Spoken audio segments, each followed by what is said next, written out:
welcome to the Shakespearean Shrew. I'm your Shakespearean Shrew, Karen, and today we are doing a Q&A with the cast of Love's Labor's Lost at Oklahoma Shakespeare in the Park. And I got to see a preview of it, and holy crap am I excited to actually see the full show. It's going to be amazing. And some of you sent in questions, and we're going to answer them, or do our damnedest to answer them. So let's start just by introducing yourselves and the role that you are playing in Love's Labor's Lost, just so everybody kind of gets a feel for who's here today. Hi, my name is Teegin, and I play Longaville and Dole. Hi, I'm Kahre, and I'm playing BEROWNE.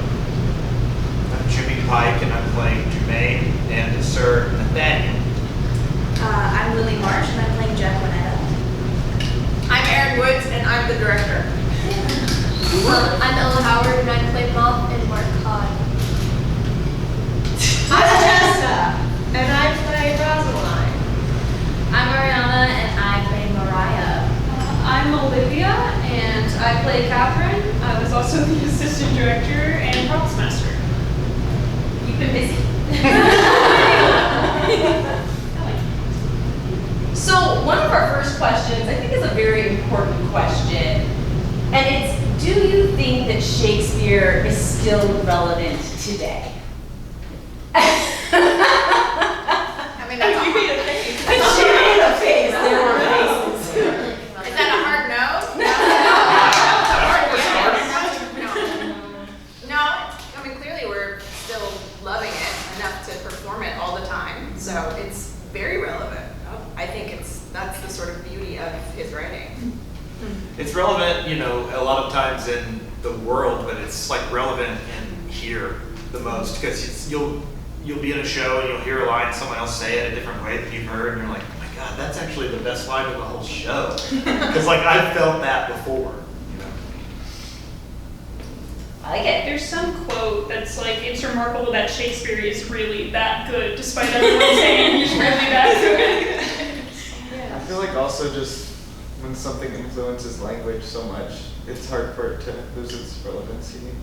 Especially with the themes of a lot of the shows, they still hold true today, you know? Yeah. I think some of the best comments after a show are the ones who've rarely seen or have never seen Shakespeare before, and they come up and say, I actually understood what you guys are saying. It's like, that's, you know, one goal. It's definitely, you know, obviously you want to entertain in all the ways, but like, so many people are scared of the language, and then they see it, and that's the way it was supposed to be done. It's not really supposed to be read.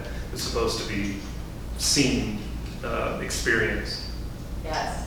I think that's the hardest part as a teacher, is like, they're like, teach drama. And I'm like, well, okay, they have to go watch it. And they're like, why? Just have them read it. And I'm like, that's not how that works. I think Shakespeare gets a bad rap sometimes for that reason. If your only interaction with Shakespeare is popcorn reading Romeo and Juliet in the 8th grade, of course you're not going to have, you know, a real appreciation for it. Yeah. How many of you had bad experiences with Shakespeare when you were in high school or when you were younger? Yeah. Thankfully, they gave him another shot. They're like, read Othello at home.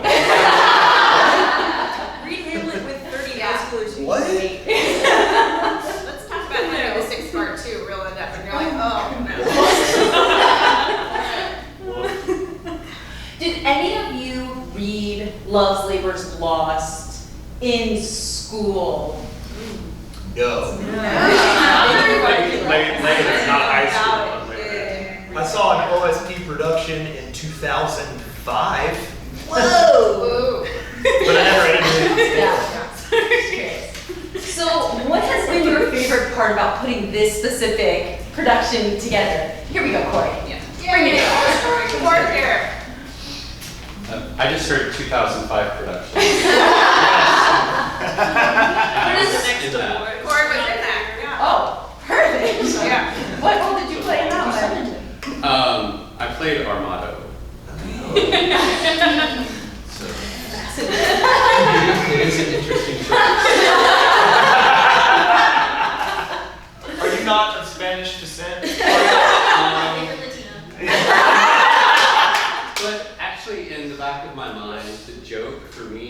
this was some guy posing. Adriano in that production was just absolutely over the top ridiculous. Okay, that's kind of that can be funny. Yeah. I see that. I mean, yeah, this is Oklahoma, so you have to adjust as necessary. So the next question that was asked was, what has been your favorite part of putting this particular production together? This team, I mean, I couldn't have asked for a better team. It's so great. Everybody here is amazing. Everybody backstage is amazing. So I think when it's this level of talent, it's like, and then everyone's like, oh, I want to bring this to the table. And so many people have asked me for permission. I was like, don't ask, just do it. And if it doesn't fit, we'll figure out how it fits, or, it'll, trial and error. But it's been amazing. Did Paxton try to yo-yo again in this one? Where can I yo-yo? Yeah. He's always yelling. Yeah. He brings it everywhere. It's here. I'm surprised we haven't put it in there. Actually, now that I think about it. It's the existential threat. My favorite part of this is I got to hear these two sing together, and it kind of changed my life. Yeah, it's really good. Very good music in this show. And if you haven't heard them sing yet, it is all over social media, so go check it out because they're amazing and they will be singing for you in the production on multiple occasions. So be there for it. Okay, great. So another question that was asked is, what is your favorite line from the play? I don't have a funny one. It's Your Teegin's, line. and it's what am I like? It doesn't have to Oh be. no, I don't have a funny one. It's Teegin's line. He is either a god or a painter, for he makes faces. Every time, it's not like a laugh out loud line, but every time I see him, that's Just clever. That's fine. It's like Shakespeare's really good or something.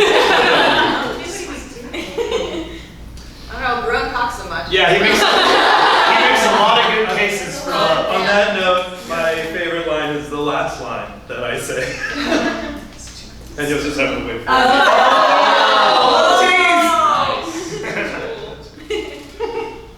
I really like one of Paxton's lines. It's just the "What will BEROWNE say?" The delivery is it's so good. It's so good, and it's just such the peak dude silliness in the show is one of my favorite things. It's just a lot of silly dudes. It's you specifically. I love the feast. It's the one about the feast of languages and they have the scraps. Yes. Yep. That's almost a great one. Nailed that one. Any others? I really like BEROWNE's line. I can't remember all of it, but it's "and some Joan." However that one. That's my cue line. Yes, I think that's so good. Some men must love my lady. Yeah, Oh, pitch Corey. balls stuck in her eyes. I stabbed with laughter. I do like that.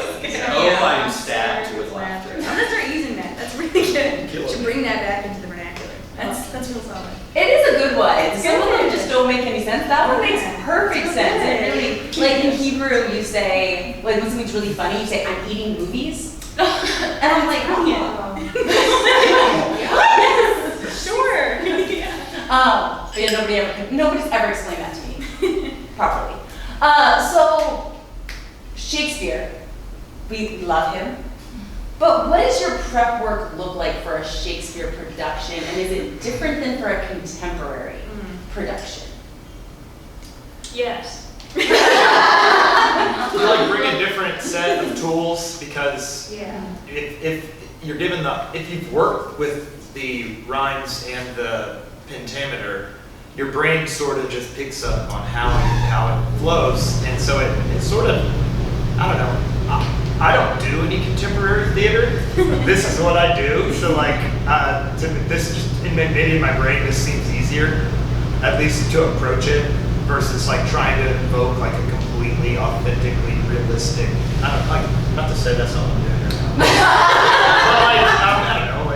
So unauthentic. This is my safety zone or something. I just feel comfortable doing Shakespeare. Yeah. We have a Shakespearean blankie. Yeah. It's on me right now. You Can can't we see it. sell those? That sounds like great merch. Are you joking? Wait, somebody get on this. Yeah, good one. Tyler, Shakespearean blankies, go. I do think the meter and the rhyme help a lot. I think Shakespeare, even though we may not understand it perfectly upon first reading, I do think that working on the script, the rhyme and the That's what I was gonna say. I feel like first approaching it, I'm like, oh yeah, this is what's happening, this is what's going on. Like, this is cool. And then you get in the room and you're reading it all together. And like, oh, there's a lot. Half of the jokes I didn't even catch until they were said out loud. You know, or they were said a different way, and this impacted this thing. You're like, it's a lot of taking what you at first thought was there, and then being like, oh wait, there's way more, which is kind of all things, but altogether. The text work in this mansion is my favorite part. Like I nerd out about it so much beforehand, and then going back and looking at all of the things that are referenced and all of the historical things that's the dramaturg in me. But I also think that the scansion gives you such a lovely like roadmap for where to go with the piece. Like it's so helpful. It's so much harder to do prose in Shakespeare than it is to do verse because I mean it gives you not only the rhythm but you know I really love the whole comparison of Iambic pentameter to the heartbeat because when there's a break in rhythm, something has changed in the beating of your character's heart, and I think that's just so cool. That's so cool as a thing that we get to do, and I don't think contemporary writing gives you quite that level of, you know. And you can count on your fingers and know, like, oh yeah, that is the right amount of words. Yeah. It's like Perfect. learning a song. You Yeah. can inherently, if you mess up too, you're just like, that didn't scan right. How to do something about that. God, it's like a puzzle. Ooh, nerdy little language puzzle. It's my favorite. That's awesome. So in terms of things that you do, does anybody have any pre-show rituals that it's like, this is how you prepare for a show, for a performance? I drink because I'm the director. I wish. Have your props? No, I don't drink much, but I get to watch it. In any show that I do, Shakespeare or contemporary, I have to read through all of my lines before the show. Oh wow. That's what I do. I mean, With any bigger It's not role, hard. you have to do every single line, every speech before a show, just to warm up. yes. Then, like, freedom comes during the show. If I don't do that, I'm just thinking or seeing the page, and it's not as enjoyable, to say the least. Definitely just need like 15-20 minutes of sitting with my body and existing in the silentness, you know, just preparing your body to move it. And then I pace backstage. That's important. Yeah, the pace is good. That helps. In our younger days, Corey and I used to run backstage Yes, we to get do. the meter into our bodies. Oh. Yeah. And then also to be out of breath when we were delivering messages. Because when we played really small roles. Yeah. That was That was fun. yeah. You're like, no, I just can't. It's fine. I don't. But the first time we did that was for a winter show at Stage Center, which is now gone. But there's not a lot of room to run around, so we would just run in place. Run a place backstage. Yeah. I like making a playlist that fits the style of the show to give me the vibe. Kit was really big on the playlist too. Yeah, and very wise. My playlist for this one was so fun too because we're taking from so many different eras of music already. So I really got to like feel that freedom, and I've got it's all over the place. I've got like both like Lana Del Rey and Sabrina Carpenter, and it's but also like I've gone way back to like the half of the Dirty Dancing soundtrack is on there. Just whatever felt like JAQUENETTA is on the. Wow. I like Dirty Dancing. This is the best segue ever. Because somebody asked, what songs would you like to have added? Like if you could add one song to this show. Not that you have to add any song to the show, but what song do you think would really fit well with Where the show? the boys are, like Honey Francis, but there's not room. And There's so much room. I know. Everybody just listen to it before you come see the show or on your way home. Yeah. I already got all the songs added that I wanted. I don't have anything left. Wolf Alice, Jimmy. Yeah. Next time. We have to save some for next time. Yeah. I also think the pre-show music is maybe not inadvertently, but it's kind of another ritual.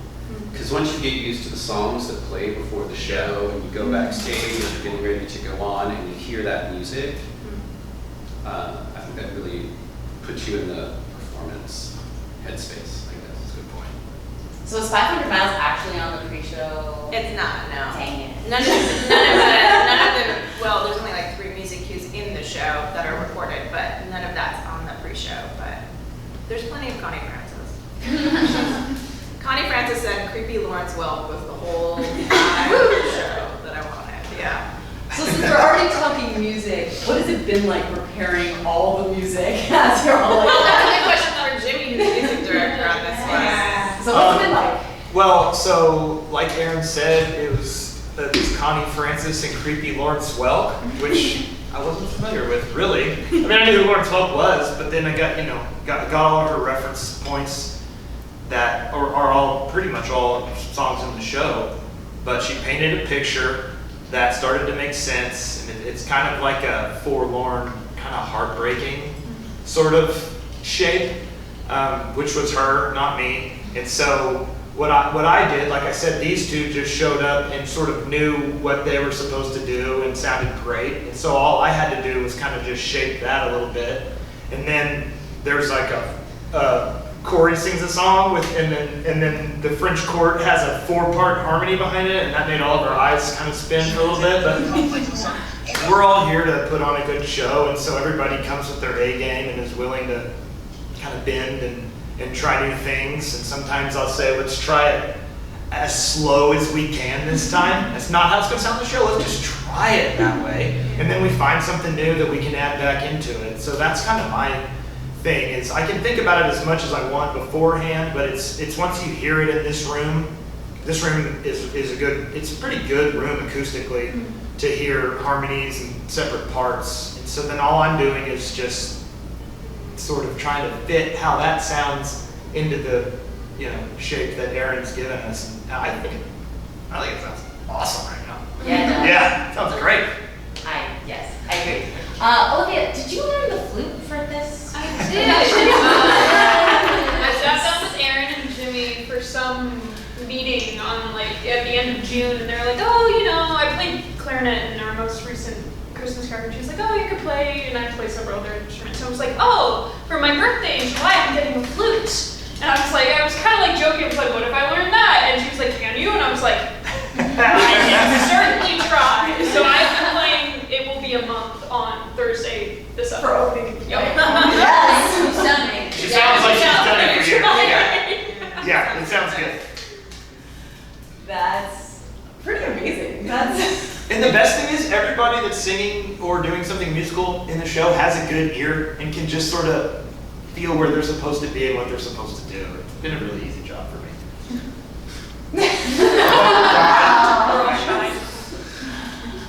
So if you could set, one of our people asked, what is your favorite time period to set Shakespeare in? So if you can take him out of his era. 20th century. 20th century. Oh, anywhere in the 20th century, I love. That's not where Love's Labours is. But I have directed Love's Labours in the past and set it in 1953. Like the new queen, the idea of that, sort of that transition happening in Europe. And I just think the 20th century to me is so many things change between the beginning of that century and the end of that century, that so many things, because Shakespeare feels so relevant, we can go to our recent-ish history and tell the story there. And yeah, every decade has its own distinct style. Very few people can probably tell the difference between people dressed in European 1850 wear and 1870 wear, but you can definitely tell the difference between 1970s and 1950s you know, Western world stuff. So I think there's just a very distinct look to that. But I do like a pretty costume, so we're going a bit earlier than that to make sure we got some pretty. So where are we? Where are we with Lovely? We are in 1770s, but we are very loosely there, meaning it's going to be gorgeous, but it's not necessarily going to be Wigs. well, We do some wigs. but it's not going to be. It's not going to be like historically accurate, pounded to the ground kind of stuff. It's going to be like the just illusion of that time period, which I think is kind of fun to do. Oh, wigs. Wigs in July. I don't think we could fit the ladies on the stage if we had their full panniers and they were the size of a wall. I just don't think we could. Yeah. How about least favorite? They asked MOTH. Anybody have a least favorite time period for Shakespeare? Like right now. I don't want to do it like in 2025. It's just gonna, I don't know. It's gonna be like struggling to have the comparisons to things I don't even want to think about on a day-to-day basis. So why would I want to do a show about it? Depends on the heat. Like the least amount of clothing. Yes, please. Yeah. Stranded on an island. I think the RSC did one that was in like a spa. It was like a luxury hotel. Yes. Yeah. While you were wearing nothing the whole time. And I'm like, that's great. Let's do that in August outside. Towel on your neck. Love it. Let's go.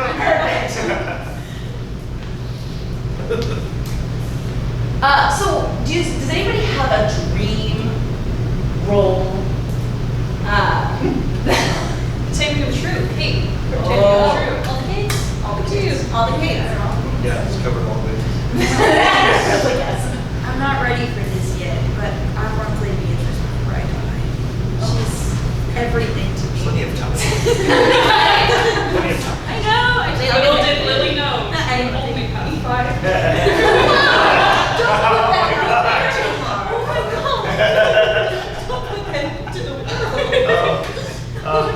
I have so many, but I've always wanted to play Mark Antony, and like any kind of honor bound characters, I just kind of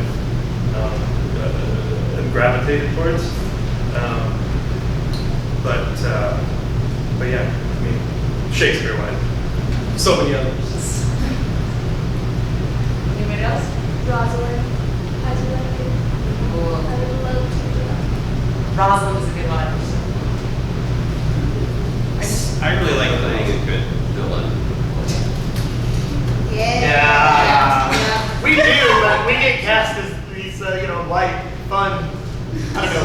I don't ever get to be a villain either. Fun, it really I got to play Don John in Much Ado, and that was really fun. And I'm sure it was fun. But in copies, there's not really there's not usually. You played Shakespeare. I was gonna say, Oh, but dramatic, yes. I did play Oliver once. Oh yeah. You like it? Yeah. Villainy. Yeah. It's kind of a I love it. Yeah. I want to play Hamlet someday. I want to gender bend Hamlet so bad, so bad. I mean, I feel like now gender bending has become something that, it's everybody's gender bending everything possible, and so it's just kind of like, well, this part for the course. Like that's not Shakespeare. It's OG Shakespeare. Gender bend away. There you go. That's good. There you go. I watch it. That's her next one. So, I heard a couple of really strong female characters, and Love's Labors has some very heavy-hitting female characters, with a very interesting surprise ending, which is what makes it a problem play. So, my question after that very long build-up is, what do you think of the female characters in this production playing off of their male, shall we call them counterparts? Well, Rosalind.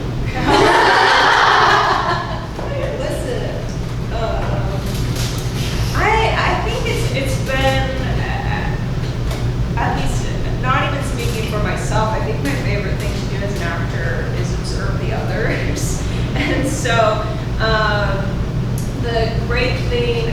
I think I'm kind of lucky in that Rosaline kind of has this distinct sort of pre-Beatrice style wit and personality, but the others are a little more specific but open to interpretation. So it's been really cool seeing Ariana and Olivia and Sydney find these very specific choices in their characterization. So they're all very strong, but it's not all the typical strong woman style characters. We're not all out here showing our muscles off, I guess. I don't know. But like Sydney has, it's so beautiful because I've heard Paxton talk about the same thing with the King. There's this great innocence about these characters and this great strength in their innocence for the growth that's going to continue post-play. So all these women get to be both really challenging for the lords and fun for them at the same time. How about the men?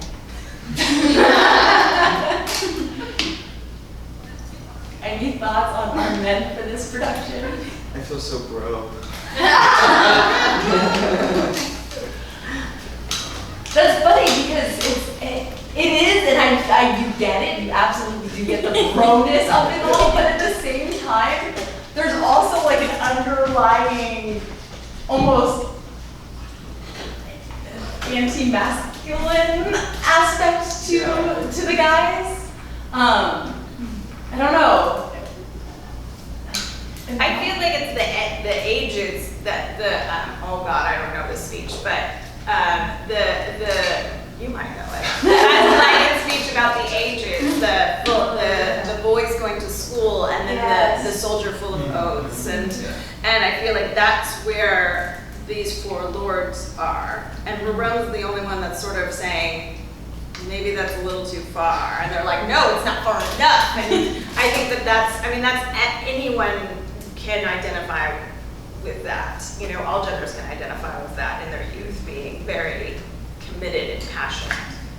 I used to not be able to touch Shakespeare because I was so passionate about every single word, and I grew a little out of that. And here we are, not changing it, not changing the intent, but just maybe paring it down to some of the jokes that aren't necessarily for us today, that kind of thing.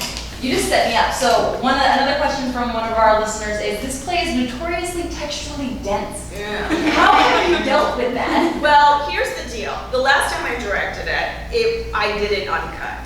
Jessa was in that production, just as an FYI.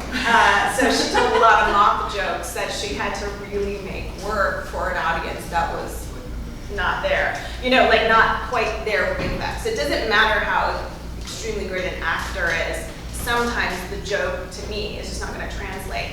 And a very notable OU professor kind of took me aside at one point. He's like, "Great, I've never seen this uncut before." He goes, because it's like hodgepodge. Like there's several different versions Shakespeare wrote, and then editors just put it all together. So I was like, oh, so Shakespeare would not have performed what I just directed. Good to know for next time.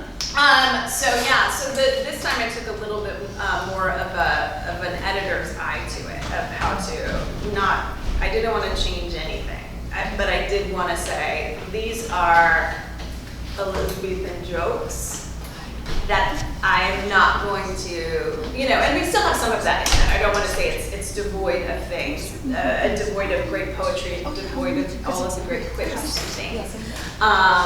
Jimmy in particular has a couple speeches that I think are very, that he really makes work for today. But, so I didn't pare it completely down, but I did take out a character. Jimmy plays two combined characters. I took out Halifax and combined it with Sir Nathaniel and made that one character. So that's something I don't think in my youth I would have attempted, but I felt okay about doing that now. So one of my favorite questions that was asked is, how long could you make it before you were forsworn? How long? Oh, I would have been out as soon as they arrived at the door. Out. I fell in love very, very quickly. Yeah, so instantly. Yeah, you're a goner. Yeah. I don't think I could make a group of beautiful women camp outside. Like, I think that would be it for me. I think I'd be like, no, actually, please come inside. There are beds here. Yeah. Good point. Don't stay in the field. Yeah. I wouldn't be able to let myself do that. Yeah. See, chivalry is not dead. It depends how competitive I would be at the time. Like if I want to win, I'm gonna win. But if not,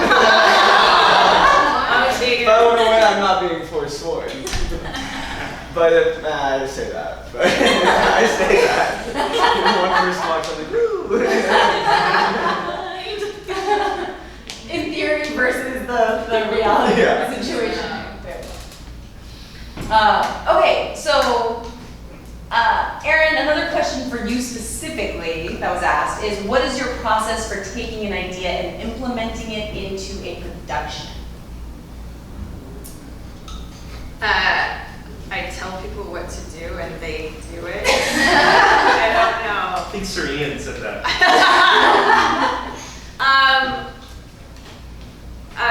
Reading the text is where I get a lot of ideas, and then just all of my ridiculous pop culture references too. So I just want to make sure that we're telling the best story we possibly can. So I think, I don't know. I kind of know who asked this question. So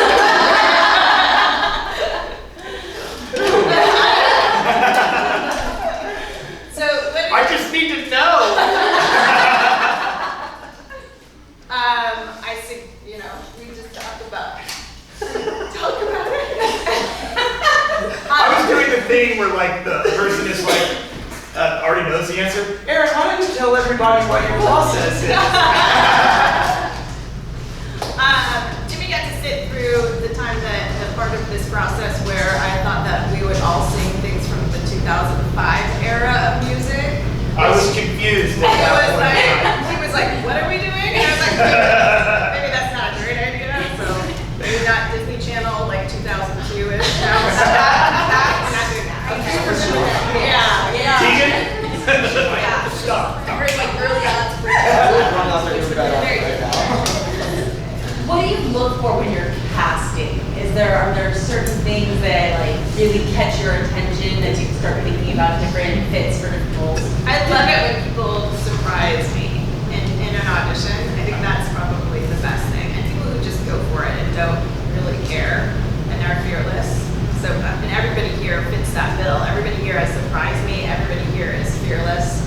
And then it also helps when like Thomas and Ella walk in with the role at callbacks. I did not expect that. I was like, oh, I think I just saw Moth and Armado. I don't, like, no notes. We'll just put him in the trunk. We'll go. Yeah.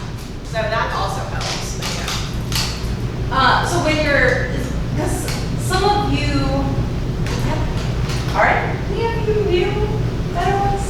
Oh, okay. I was like, do we have you?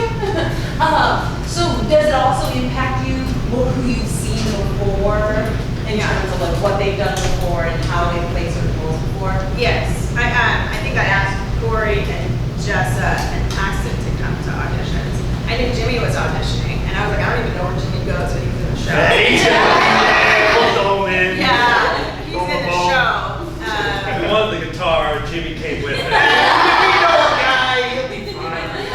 So I mean and like I know I'm very familiar with Olivia's work as well. So yeah, but yeah, it helps to know people in town, but I don't necessarily. These two are brand new, and like so. I mean I got to meet them recently, and that's exciting for me. So yeah. How did you stumble in and you're never leaving? So. Well, at my last semester over at OCU, we were working on like local production, and we were in our Shakespeare section. And I just so happened to be working on a monologue from Love Labor's Lost, and people were talking about like auditions were coming up, and like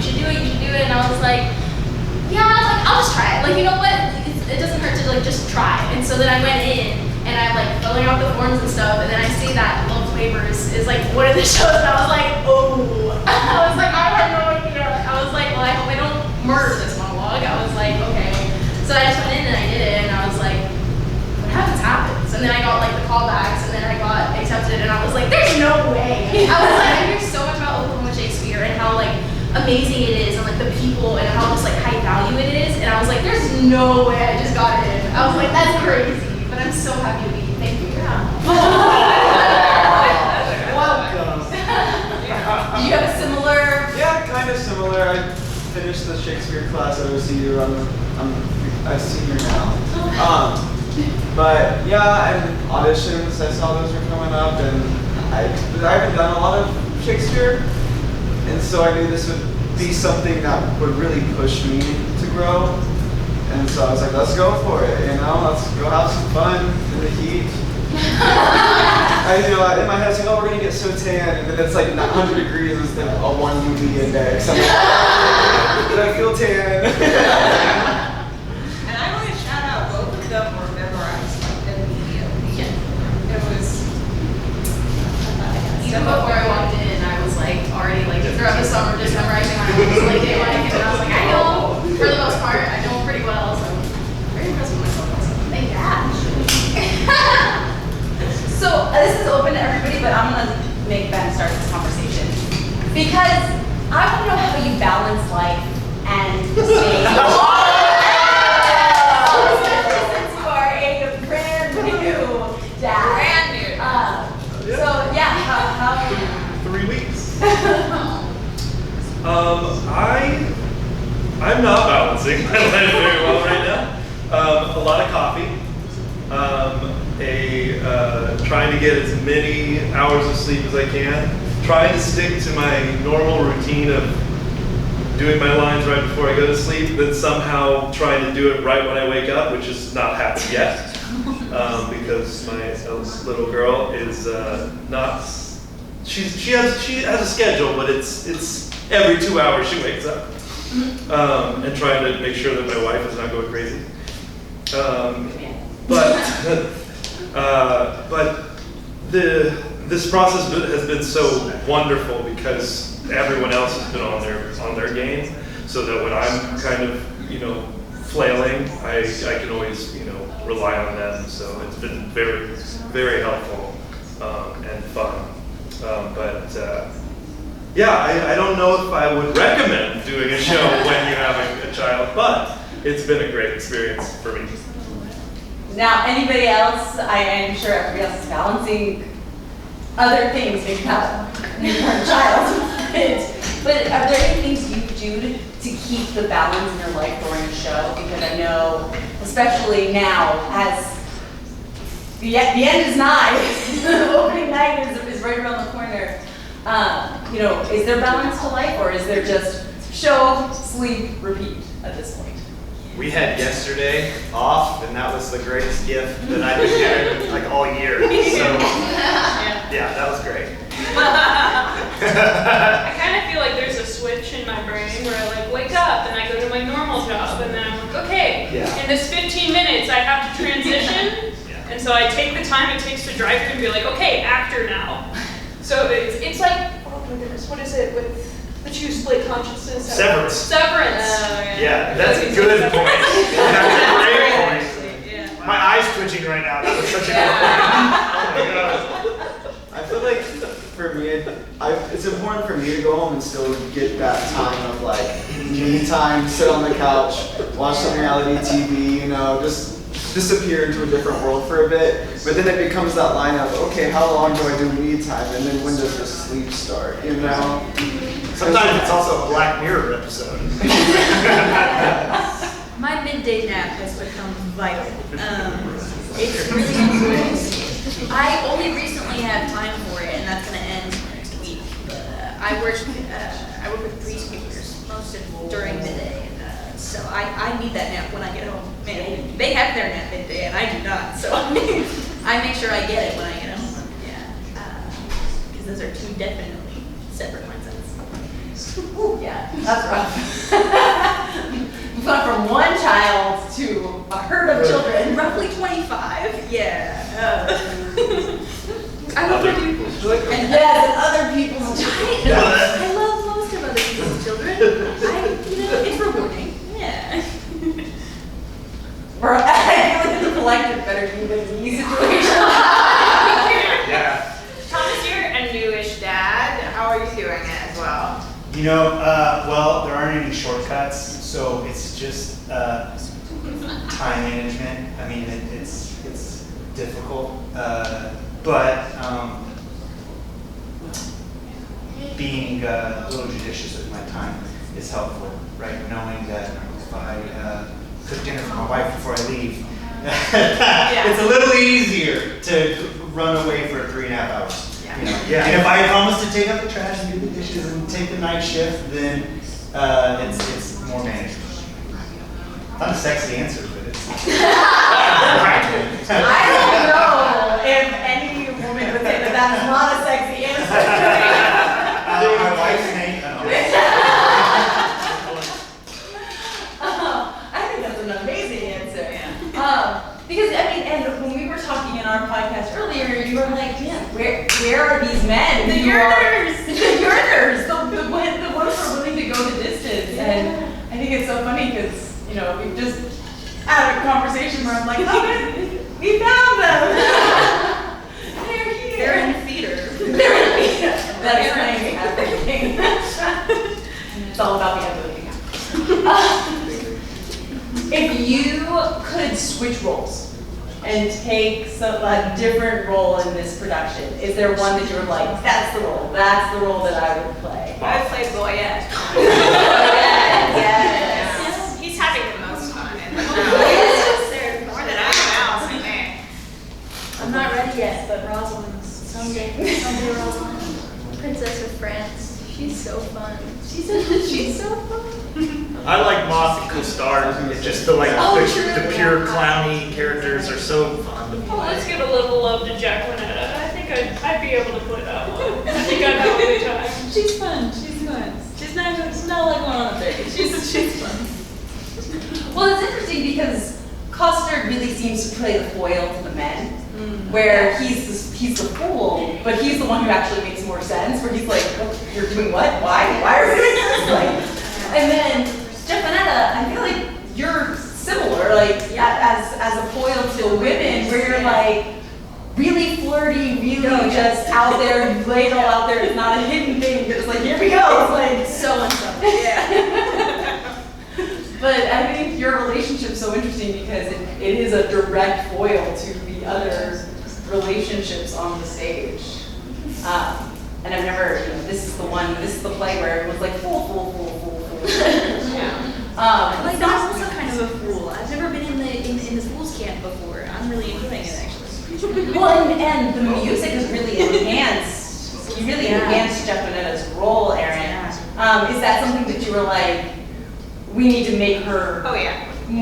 Yeah, and Lily was like a perfect fit for that vision because JAQUENETTA, I feel like, is kind of like, what if Audrey didn't say anything from Audrey from As We Like It? It's just sort of this country lass is there, and I was like, what if she was more than that? And the idea that I had was sort of that Moth and JAQUENETTA were sort of the Greek choruses of the show a bit.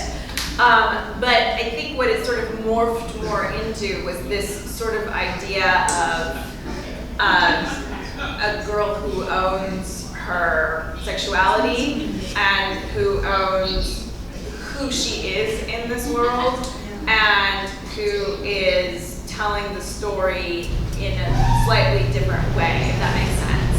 And so I went back to like Reed Hayworth and Gilda. And we sort of talked about that. The moments that she plays Akers guitar in that movie are like, I'm still fascinated by, have been my entire life. And so I was like, Lily's like, well, I play the guitar. You're hired. I will take it. Okay, so last question, and then I'll set you free because I know you've got a lot to do after this. What are we doing? Playing? So, what do you think about the ending of Love's Labor's Lost? And Erin, I'll let you kind of how much are we okay? This is going to play not this Wednesday, but next. Okay. I was really inspired by the second season of the show Fleabag. And I really loved how that story was told, and how it was this like heart-wrenching, urge-filled, hilarious love story. It doesn't work out. Spoiler if you've not seen it. So I was going into this production with like, what if we just kept reminding the audience that this does not work out? But I think I've sort of eased up from there, and I think it's because everybody is so heartbreakingly beautiful. These couples I champion and ship and want to make it. So I think it's still a question mark at the end for everybody. It's not necessarily this is done. No, I think it's a question mark, and that's how he left it. And I thought and that's really, really revolutionary. I mean, because I was always taught that the definition of a comedy is it ends in a wedding. So if this is not a comedy, and I feel like at the other end of the spectrum in Shakespeare's work is Measure for Measure, which I don't find comic in the least. I know it has a couple of clowns in it, but let's be real, so does Othello. So like, you have a comedy that does end in a wedding but is not comic. And then you have ends with a death a bit, not on stage, but a death, and no weddings. That is very hilarious throughout. And I think that that's what makes this such a unique show. And it's historically significant, which makes everybody run to the theater to say things like historically significant. It's hilarious and lovely. Buzzwords. Yes, those are buzzwords, yeah. Anybody else? Any thoughts on the ending for your character? Or I don't know if this is true or if this podcaster was just saying stuff to say stuff. But there's, so this may not be a real theory, but I like it, that because it's a court play and more catered to Elizabeth, it's a happy ending. She would like that.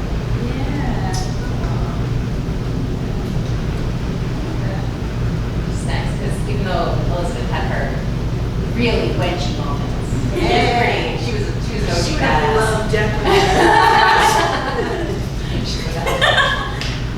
All right, any final words that anybody wants to say about the production? Calls to people to come see it? Yeah. If you like Much Ado About Nothing and you've maybe never seen Love's Labours, you will love this show. I feel like that's the sort of comparable comedy, romantic comedy in Shakespeare's canon to this show. This is the hidden gem. This is the one that you probably haven't read before, you probably haven't seen before, but you should. And it opens with Alanis Morissette. So come see the show. All right, so it opens August 7th, runs through August 17th. And remember that if you are 25 and younger, you can get free tickets. And so go online, get your tickets, grab a pizza, grab a drink here at OSP, and please, please, please come see Love's Labours, because this cast is amazing and you don't want to miss it. Thank you all so much. This has been so much fun. Have a wonderful rehearsal. Thank you. Thank you, Karen.